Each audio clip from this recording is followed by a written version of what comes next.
Hi friend, আমি তোমাদের মধ্যে আজকে চলে এসেছি একটি গুরুত্বপূর্ণ বিষয় নিয়ে আলোচনা করতে। সেটি হলো ডিভিডি। ডিভিডি কি, আপনি ডিভিডি লিঙ্ক করবেন কেন, ব্যাংক অ্যাকাউন্টের সাথে আপনার ডিভিডি লিঙ্ক আছে কিনা সেটা কিভাবে চেক করবেন, যদি না থাকে তবে সেটা কিভাবে খুব সহজে ঘরে বসে আপনি করে দিতে পারবেন, সেটা এই ভিডিওতে স্টেপ বাই স্টেপ লাইভ দেখানো হবে। তাই ভিডিওটি স্কিপ না করে দেখুন, কারণ কোনো অংশ মিস হয়ে গেলে আপনি এই ভিডিওটি লিংক করতে পারবেন না। আমাদের প্রথম বিষয়টি ছিল যে ডিভিডি কি। ডিভিডি লিংকের কথা তো আমরা অনেকেই শুনেছি, কিন্তু আমরা অনেকেই জানি না ডিভিডি আসল মানে কি। ডিভিডি ফুল ফর্ম হচ্ছে ডিরেক্ট বেনিফিট ট্রান্সফার। টিতে ডিরেক্ট, উইথ এ বেনিফিট, টিতে ট্রান্সফার। এটাই হচ্ছে ডিভিডি ফুল মানে।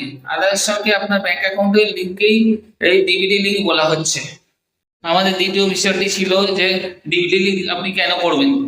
ডিভিডি লিংক না করলে কোনো ভাতা বা কোনো প্রকল্পের টাকা, কোনো স্কিমের টাকাই আপনার ব্যাংক অ্যাকাউন্টে ঢুকবে না। তাই ডিভিডি লিংক অবশ্যই আপনাকে করতে হবে। বর্তমান কেন্দ্রীয় সরকারের যতগুলি প্রকল্প রয়েছে বা স্কিম আছে, সব স্কিমের টাকাই এই ডিভিডির মাধ্যমে সরাসরি আমাদের ব্যাংকে পাঠানো হচ্ছে। আপনার আমার টাকা যাতে অন্য কেউ খেয়ে না নিতে পারে, কাটমানি নিয়ে না নিতে পারে, সেই কারণেই এই ব্যবস্থা গ্রহণ করেছে বর্তমান কেন্দ্রীয় সরকার, বিজেপি সরকার।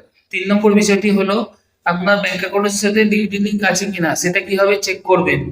ধরুন আপনার নামে Indian bank, SBI bank, bank of India, HDFC, যাই হোক 3-4টে ব্যাংকে আপনার নামে অ্যাকাউন্ট আছে, কিন্তু আপনি কিভাবে বুঝবেন কোন ব্যাংকের অ্যাকাউন্টের সাথে ডিভিডি লিংক করা আছে। আপনার নামে 5টা ব্যাংকের 10টা অ্যাকাউন্ট থাকতে পারে, কিন্তু ডিভিডি লিংক একটা ব্যাংকেই হবে। যে কোনো একটা ব্যাংকের একটা অ্যাকাউন্টেই করতে পারবেন। তাই সেটা কিভাবে চেক করবেন, এই ভিডিওটা আপনাকে দেখতে হবে। 4 নম্বর পয়েন্টটি হলো এটা কিভাবে আপনি করবেন।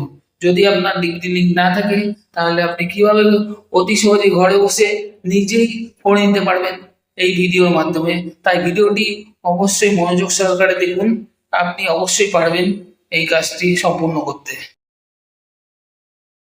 গুগলে গিয়ে আমরা প্রথমে এনপিসিআই লিখে সার্চ করবো, এবার ডিভিডি স্কিম কোডে ক্লিক করব, এবার কাস্টমারে যাব, এবার ভারত আধার সিটিং এনেবলার বেসে ক্লিক করব, এবার আধার ম্যাপিং স্ট্যাটাসে ক্লিক করে আমরা দেখে নেবো ব্যাংকের সাথে আধারের ডিভিডি লিংক আছে কিনা। তার জন্য আমরা এখানে আধারের নম্বরটা দিয়ে দেবো। এবার ক্যাপচাটা ফিল আপ করে নেবো। ফিল আপ করে চেকের স্ট্যাটাসে ক্লিক করলে ফোনে ওটিপি আসবে, একটা ওটিপিটা এখানে দিয়ে দিতে হবে। দিয়ে কনফার্ম করলে দেখা যাবে যে আপনার লিংক আছে কিনা।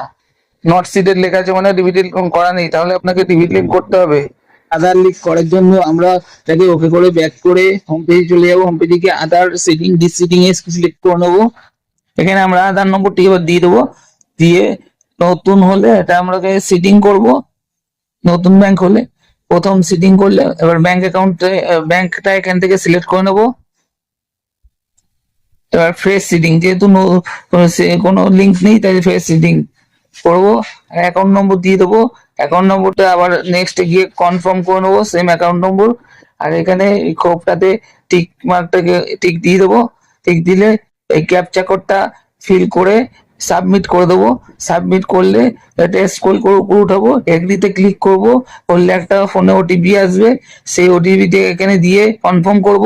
কনফার্ম করলেই এখানে ব্যাংকের নামটা দেখাবে। এবার এই কনফার্মে ক্লিক করলে ইন্ডিয়ান ব্যাংকের ডিভিডি লিংকের রিকোয়েস্ট চলে যাবে এবং রিকোয়েস্ট আইডিটি এখানে দেখা যাচ্ছে। রেফারেন্স নম্বরে একটি স্ক্রিনশট নিয়ে রাখুন। এইভাবে ঘরে বসে আপনারা আধার ব্যাংকের ডিভিডি লিংক করে নিতে পারবেন। এরকম হেল্পফুল ভিডিও পেতে অবশ্যই চ্যানেলটিকে সাবস্ক্রাইব করে রাখুন। আশা করি ভিডিওটির মাধ্যমে বিষয়টিকে পুরোপুরি ক্লিয়ার ভাবে বোঝাতে পেরেছি। তাই ভিডিওটি কাজে লাগলে অবশ্যই চ্যানেলটিকে সাবস্ক্রাইব করে রাখুন আর শেয়ার করে অন্যদের জানার সুযোগ করে দিন। ধন্যবাদ।